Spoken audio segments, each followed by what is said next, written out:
So in this first video, we are going to do some z-test hypothesis testing. And in step 0, I'm going to go through some of the indicators that would tell you that this is a z-test. Now, if you were looking in the book, or if you got an earlier version of this handout, you'll notice that I have changed some of the numbers for this problem. Please use the numbers in this problem for this example. So, Jeffrey, as an 8-year-old, established an average time, or mean time, of 16.43 seconds for swimming the 25-yard freestyle, with a standard deviation of 0.8 seconds. His dad, Frank, thought that Jeffrey could swim the 25-yard freestyle faster using goggles. So Frank bought Jeffrey a pair of new goggles and timed Jeffrey for 35 of the 25-yard freestyle swims. For the 35 swims, Jeffrey's mean time was 16.15 seconds. Frank thought the goggles helped Jeffrey to swim faster than the 16.43 seconds. Conduct a hypothesis test using a preset of alpha equals 0.05. Assume that the swim times for the 25-yard freestyle are normal. Alright, so in step 0, we are going to look at all the important information that was given in this problem. Starting from the very top, it looks like the average or the mean time was established at 16.43 seconds. That is going to be our mu. So let's label all of our important information. 16.43. Now, the 25-yard freestyle, the distance of the freestyle is not in question, but look, they've given us the standard deviation, which is our first big hint that this is going to be a z-test. So if we are given the standard deviation, pretty much dollars to donuts, you guys can use this z-test. Now, there's again the 25-yard freestyle, the distance, but now we get into the quantity of the number of swims, so that is going to be our n. Very important to know. And this is also another indicator of the z-test because the sample size is larger than 30. Or it could be equal to 30 as well. Okay, so now it looks like Jeffrey's mean time was 16.15 seconds, so it looks like this was his sample time. And this kind of helps Frank's hypothesis here, where he thought like, well, it looks like the goggles helped Jeffrey to swim faster. So this is your alternative hypothesis, and we're going to put that mu is less than 16.43. That was his assertion, or his test, or his claim. And the null hypothesis was that the mu is equal to 16.43. This is, again, the mu. The null hypothesis is the person saying, no, nothing's happening, and this is the alternative saying, yes, there is something happening. Now we have the alpha at 0.05, which means our confidence interval is 95%, or 0.95 if you want to use that as a decimal.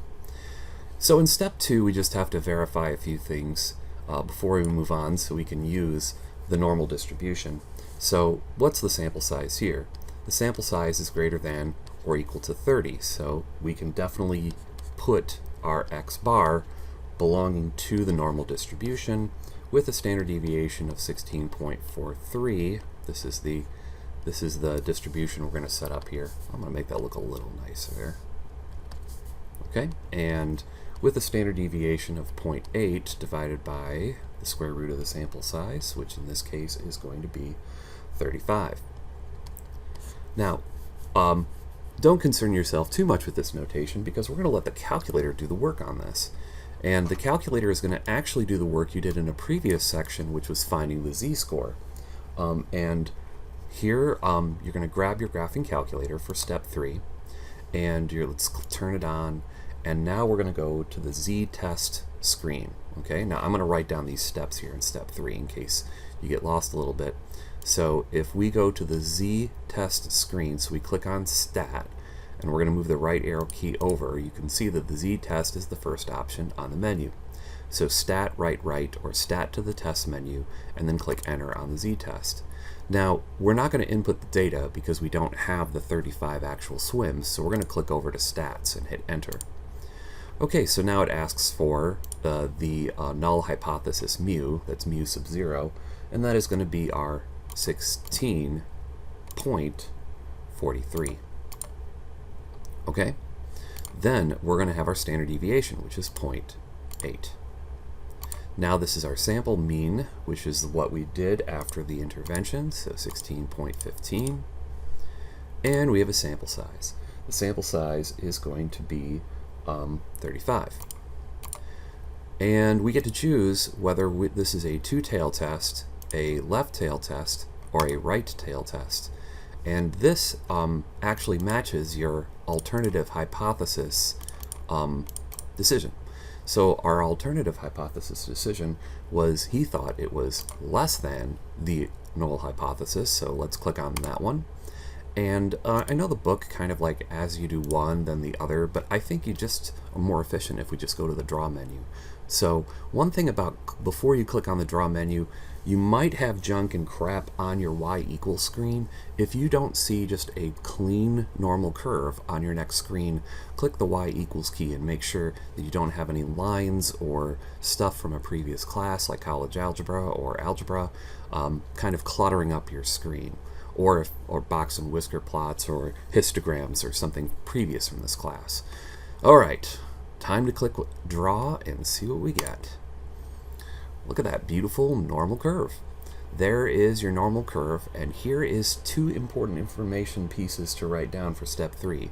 The test score, which is the z equals -2.0706, and the p-value. The p-value we will use to evaluate what we had. So let us go back and take a look at our work here. What did we actually do to get all this information? Probably good to have this in our notes because you may have been following along, but without having it in your notes, you may not see what you just did. Okay, so the first thing you did is you hit the stat button. Okay, after you hit the stat button, you hit the right arrow 2 times. You can also conversely hit the left arrow once to get to this stat menu. Then we are going to input the stats. Okay, so we want the stats, and I'm going to circle this because this is one that we've highlighted for this menu. And then our mu sub 0, that was 16.43. Our standard deviation was 0.8. Our x bar was 16.15. Okay, and our n is equal to 35. Okay, then we had circled the less than mu sub 0. Okay, so this is how we got all of our objects, and then we clicked on draw. So we chose this as well. So we chose the draw option. Okay, so by doing all of this, we got a t-value. Let me make sure I got everything back here again. We got a z-value. I said t-value twice. Didn't mean to. We got a z-value of -2.0706, and we got a p-value of 0.0192. All right, now again, you have done finding z-scores before, so you have found the z-score before by using your z-score formula in a previous chapter, but this calculator just did it all for us. And then the p-value turned that z-score into a percentile. So the p-value is the percentage of landing in this zone. Now, the handiness of using the draw command is that we can actually look at the picture that was drawn and copy that to our page here. You'll see that it is shaded on the left-hand side because we chose a left-hand test. Also, the z-score was negative because we went down from a previous score. And what I'd like to do is I'd like to plant a flag. I'd like to plant this flag. Whoops. Kind of erase this little tag right there. I'd like to plant a flag. Let me make it a different color just so it stands out. And I want to plant this flag at -2.0706 because I want to show you what this all means.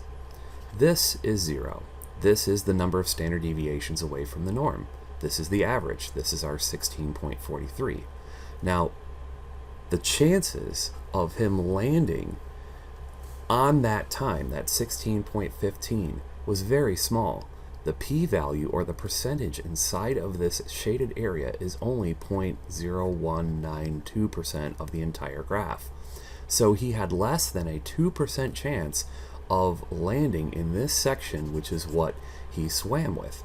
Now, his swimming average is now 2 standard deviations below the norm. And from all of the talk that we've done before, is 2 standard deviations below the norm very extreme? And the answer is absolutely yes. That is a very extreme score. So what we're noticing is a very rare event. A rare event that's rare enough for us to question the null hypothesis. Because we now, for part 5 here, we need to figure out, was our p-value less than or greater than alpha? So what I do is I write down my p-value, 0.0192, or 1.9%, and my alpha, which is 0.05, which is 5%. And now for the moment of truth. Was that intervention of giving the swimmer goggles enough to create a rare event so strong that we reject the null hypothesis? And what we see is that the p-value is indeed less than the alpha. The p-value is less than alpha.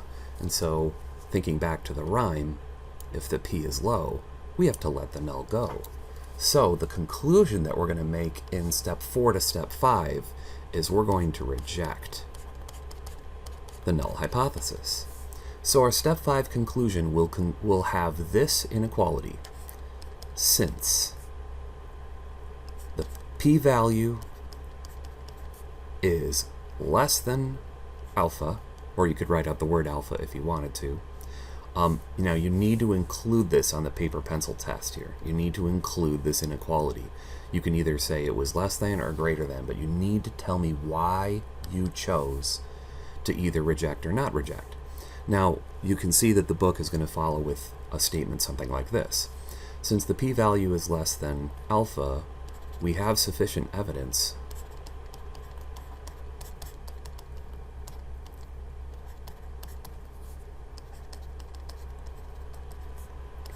to reject the null hypothesis. Okay, so that is how the book would write the statement, but if you're writing a paper pencil test for me, I need this also in gray. I need you to give me your inequality, and that will be in the rubric for the test. So you've done it. You've let your calculator kind of do the work that you've done before. By using the draw command, you are given exactly what you need to produce on your paper pencil test. And it's pretty cool. It's a pretty cool tool, isn't it? So again, and this is using math that you've done before, because you've found z-scores before, and all it takes is a little bit of interpretation, and it takes just a little bit of methodical work to read through the problem and be accurate. So for our last example of this video here, we're going to take a look at another z-test. And again, in step 0, I'm going to go through the pieces that make this a proper z-test here. Oops. Alright, got to get my pen back. Okay.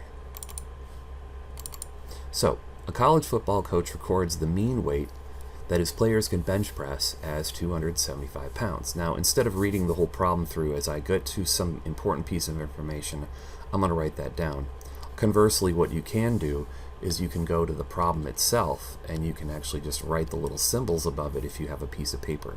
So if you're doing this on a, let's say the take-home test or the in-class test, you can just like, oh, that's mu right there. With a standard deviation of 55 pounds. Okay, so again, that's a very big indicator that we're in a z-test. 3 of his players thought the mean weight was more than the amount. Now, that 3 is not actually important to the problem. We're clearly talking about the bench press weight and the standard deviation of that. So they asked 30 of their teammates, oh look, another indicator of z-test, for their estimated maximum lift for the bench press exercise. And the data ranged from 205 to 285. Now this sentence is important information if we needed to find the standard deviation of the sample using the range rule of thumb. But we don't actually need this sentence. This sentence is kind of superfluous here. We actually will have, since it says the actual average of the teammates is 286.2, this is our X bar, which is important for what we need to do. If you were reading in the book, I actually did the computations because it did list the 30 pieces of data, but I didn't feel that was really important to do here. We just have it, now we can use it. Conduct a hypothesis test using an alpha or a test using a 2.5 level of significance. So our alpha is 0.025, which means our confidence interval is 97.5%. I wrote that as a decimal. To determine if the bench press mean is more than 275 pounds. So there's my alternative hypothesis. You do have to read kind of carefully to see which way the inequality is going, and this would be more than 275 pounds. Now, this initial statement, the college football coach records the mean weight that his players can bench as 275 pounds. That is our null hypothesis. It's really easy to second guess yourself on null hypotheses. Most of the time you can get away, and when I mean most, I mean like over 90% of the time you can get away with an equality, because the mean will probably be given to you as like, oh, here's the mean, but here's the alternative, thinking it's that it's more. So these students are trying to say we can do more than 275, and the coach is saying, nah, you guys just do 275.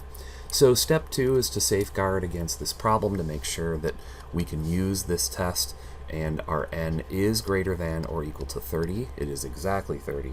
So our x is going to belong to our normal distribution here, which has an average of 275, and its standard deviation is 55 divided by the square root of the sample size. Again, this is kind of cool information here, but it may not be critically important to your work. But since we have this normal distribution, we can assume normality. Oh, sorry, we have sample size, and it says in the problem, does it say in the problem?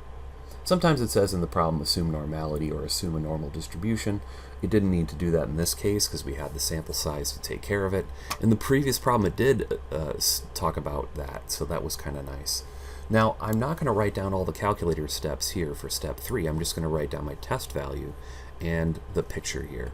So let us do that. Let's go to, turn the calc on, hit stat. I can move to the tests menu, hit enter. Now I'm going to enter the statistics again. So the mu is going to be 275. Our standard deviation was 55 pounds. That's a pretty big standard deviation. Then we're going to go to our average that they took, and they said, oh, look, coach, it's 286.2. It's not really, 275. We're doing pretty good. Maybe they're trying to get out of like doing more of this work here by saying, look, we can do more than 275. But that standard deviation is really pretty wide. And also, is 286 versus 275 a rare event? I mean, is this like big enough for us to say like, oh yeah, 275's got to be wrong if that's the new average? Or are we just basically getting some data on a on a standard deviation day when things are running kind of hot? So let's look at our sample size, which is 30, and we're definitely going greater than this time because we're trying to show coach, look, we can do more. And then let's hit draw and see what we found. Boom. So we got a beautiful normal curve again. Ooh, that looks pretty big. That's not good if you're trying to reject the null hypothesis. If you're trying to reject the null hypothesis, you want a very itty-bitty shaded section. But this shaded section is pretty large. But now we have a z-score of only 1.1154 and a p-value of 0.13. So let's draw this picture for step 3, or sorry, let's write down the test values for step 3, and then we'll draw the picture for step 4. So we got a z-value of, or a z-score of 1.1154, which is 1.1 standard deviations away from the norm, and the percentage value of landing in that space was 13.23%. So if we take a look at our picture here, which we'll draw, 0 is the average weight that people can lift, which is 275, but you found that you did a sample mean, and that sample mean ended up over here. We're going to plant a flag, and that flag is going to be planted right there at that place of 1.1154, which means that, hey, your your bench press was 1 standard deviation away from the norm, which is just barely outside of normal. And the space inside here is 13.23%. So what we have noticed was that you did better than the average, but since you had a 13% chance of landing in that zone, I don't think that's a very rare event. It was, less likely than landing in the white zone, but it's not a rare enough event to say, hey, we have to reevaluate everything. So what I'm going to do is I'm going to label my P and label my alpha, and I'm going to put down the p-value, which was 0.1323, and my alpha, the coach was being pretty rigorous here. He wanted an alpha that had to be 0.25%.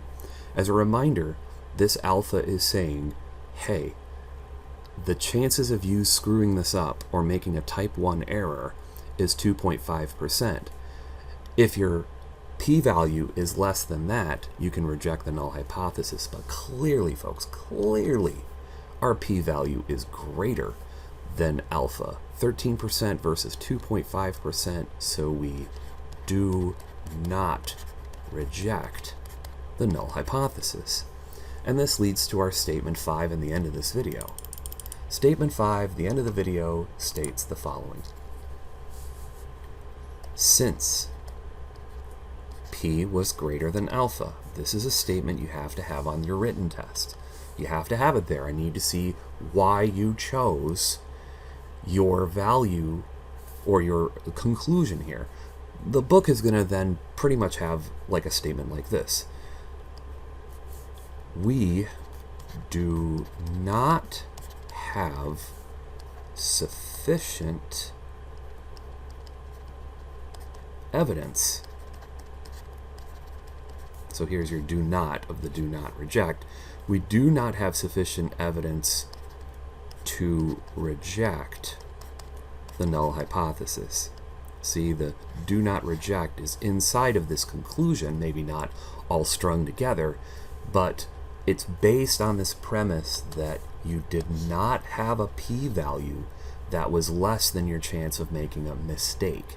And since your percentage of landing where you did was higher than making a mistake, then you are going to not reject the null hypothesis. All right, so these were 2 z-scores. We did our due diligence and time to get those done. The next ones will go a little faster since I don't have to plod through the calculator as much. I thank you for watching as we go to the t-tests.